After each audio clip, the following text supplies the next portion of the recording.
안녕하세요. 반갑습니다. 이승우 소장입니다. 자, 지금 다주택자 양도세가 1년 유예된 상황입니다. 그래서 내년 5월 9일까지 다주택자분들도 매도를 해왔을 때 일반 과세 6에서 45%의 세율만 적용받고 있습니다. 근데 이제 기간이 1년이기 때문에 내년 하반기나 이렇게 된다 그러면은 이제 다시 중과세로 돌아오게 되면은 어마어마한 세율이 늘어나게 됩니다. 그럼 과연 1년 뒤에 그 만기가 됐을 때, 1년 유예 시점이 만기가 도래했을 때, 그걸 더 연장을 할 것인지, 안 할 것인지, 어떻게 할 것인지에 대한 예상을 한번 해보도록 하겠습니다. 자, 뭐 기본적인 내용부터 살펴드리면 1주택자는 6에서 45%, 여러분들이 1주택자였을 때 매도를 했을 때의 세율과 그 다음에 여러분들이 뭐 월급 받았을 때, 내지는 뭐 사업을 했을 때 이런 거에 대한 사업소득세, 그 다음에 급여소득세 이런 것과 동일하게 양도소득세도 적용이 되죠. 6에서 45%가 적용되는데 2주택자는 20%포인트 늘어나서 26에서 65, 그 다음에 3주택자는 36에서 75%에 달하고 이 양도소득세에 대한 세금액에다가 10%의 지방소득세가 붙기 때문에 사실상 75%면 7.5%가 더 붙어서 최고세율은 82.5%가 되는 겁니다. 10억 정도 양도차익이 나게 되면 8억 가까이를 세금을 내야 된다면 아무도 팔지를 않겠죠. 그러다 보니까 이러한 어떤 강력한 그 다주택자 중과 규제가 나온 이후에 다주택자들이 전혀 매도를 하지 않는, 그러면서 시장의 매물이 완전히 잠겨버리면서 가뜩이나 신규 공급도 제대로 안 되는 마당에 기존의 그 보유자들도 물량을 안 푸는 바람에 공급 가뭄 현상이 생기면서 가격이 상승했죠. 또 공급이 부족한 상태가 되니까 수요자들은 어떻습니까? 신규 공급 안 되고 물량은 안 나오는 상황에서 유동성이 풍부한 모습이 보여지니까 가격이 막 올라가잖아요. 그러니까 공급이 안 되니까 수요자들은 마음이 굉장히 급해졌죠. 그래서 영끌이라는 단어가 생겨나게 되고, 이런 것들로 인해서 역대급 부동산 상승이 일어났던 지난 몇 년간이었습니다. 자, 그런데 지금은 과거 이런 몇 년간의 어떤 분위기와는 동일한 점도 있고 또 달라진 점도 있습니다. 그래서 일단 달라진 점은 유동성이 흡수되었다라는 거죠. 금리가 인상되었고, 또 코로나도 뭐 종식이다라는 표현을 쓰긴 좀 힘들지만 정점을 찍고 이제 내려오는 그런 분위기로 가고 있고, 전 세계가 지속적으로 돈을 뿌렸던 시기가 이제 사실상 끝났고 이제는 오히려 인플레이션을 걱정하는 나라들도 많아지고 있다라는 거죠. 그래서 수요자들이 영끌이 사라지게 됐고 관망으로 돌아서신 분들도 많아진 모습이죠. 아니면 구입을 하고 싶어도 뭐 너무 비싸진 금액이거나 내지는 대출이 막혔거나 내지는 대출이 된다 하더라도 금리 인상에 대한 이자 감당 능력이 좀 부족하다거나 이런 등등의 이유로 인해서 실질적인 수요자가 줄어든 모습을 보이고 있는 그런 상황입니다. 그런데 이제 과거와 여전히 똑같은 점은 여전히 공급이 부족하다는 점이죠. 이것도 사실은 더 심화됐다고 봐야겠죠. 인건비라든가 특히 요즘에 이슈가 되고 있는 자재값 상승 이런 것들로 인해서 안 그래도 부족했던 공급인데 그 부족했던 공급조차도 제대로 지금 이루어지지 않고 있습니다. 둔촌 주공 같은 경우가 대표적 사례라고 볼 수 있죠.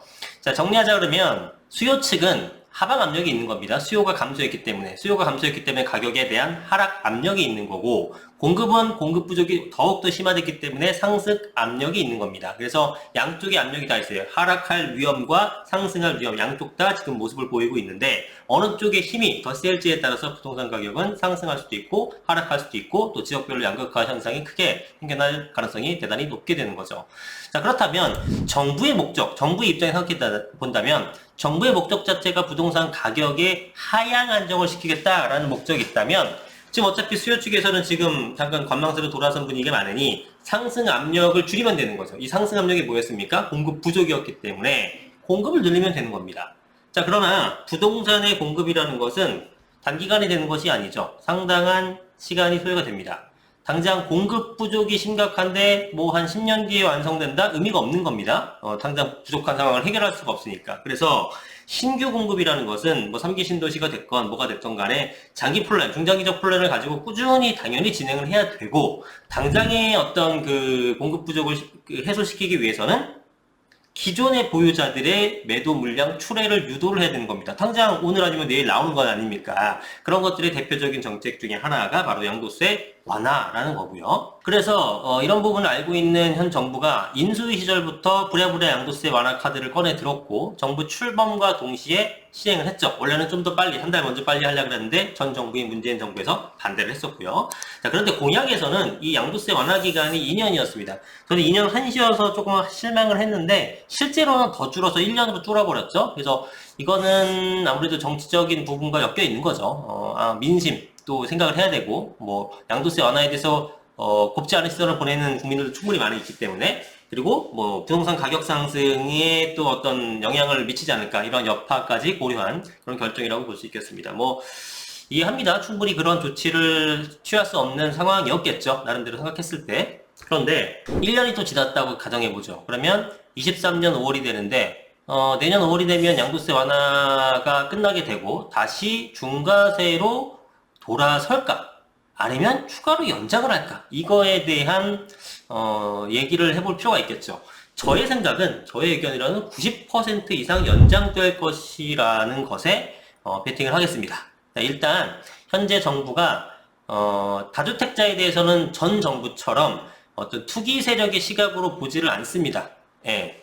지금 현재 윤석열 대통령도 후보자 시절에도 그런 발언을 직접 한 거를 저 인터뷰에서 봤고, 또한 지금 정부의 어떤 전체적인 목적 자체가 공급을 좀 풀어야 되고, 또 전세가를 안정시켜야 되고, 또 주택임대사업자 같은 것도 활성화시키려고 노력들을 하고 있잖아요. 이런 것들은 오히려 다주택자에게 뭔가 인센티브, 당근을 주려는 형태지 뭔가 측지를 통해서 뺏으려는 모습이 아닙니다. 그렇다면 1년이라는 기간의 완화는 당장에 아까 말씀드렸었던 영어로 정황상, 정치적인 그 여건상 정한 것일 뿐이고 실제로는 2년을 생각하고 있는 겁니다. 1 플러스 1년을 하나, 처음부터 2년을 하나 똑같잖아요, 어차피. 그러니까 당장은 1년으로 하되 1년 뒤에는 원래 계획상, 지금 벌써 저는 계획이 세웠다고 보여집니다. 그때 가서 결정하자가 아니라 특별한 사정이 없나 일단 1년 연장하는 걸로 하고 일단 1년 발표해, 이렇게 된 것 같아요.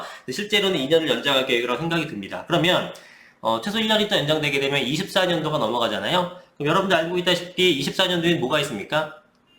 24년도에 드디어 국회의원 총선이 있죠. 그래서 이 총선까지는 시행령을 통해서 이렇게 완화시켜 주고, 그리고 총선을 통해서 여소야대 국면이 풀리겠죠. 지금 최근에 대선, 그 다음에 며칠 전 지자체장 선거 등을 봤을 때면 이 여소야대 국면이 풀릴 가능성이 상당히 높겠죠. 지금 분위기가 이어진다면.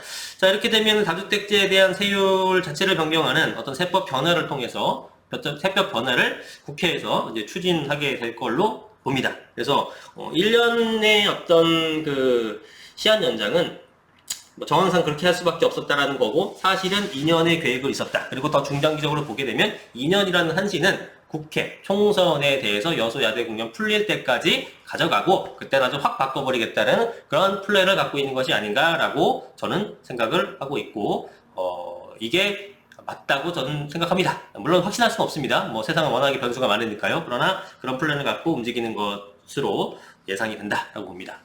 여러분들의 의견은 어떠신가요? 제가 봤을 때는 충분히 제 시나리오가 일리가 있다고 생각이 드는데요. 네, 오늘 영상 여기까지 하겠습니다. 구독과 좋아요 많이 눌러주시고 다음에 더 좋은 영상으로 찾아뵙겠습니다. 감사합니다. 이승훈 조정이었습니다.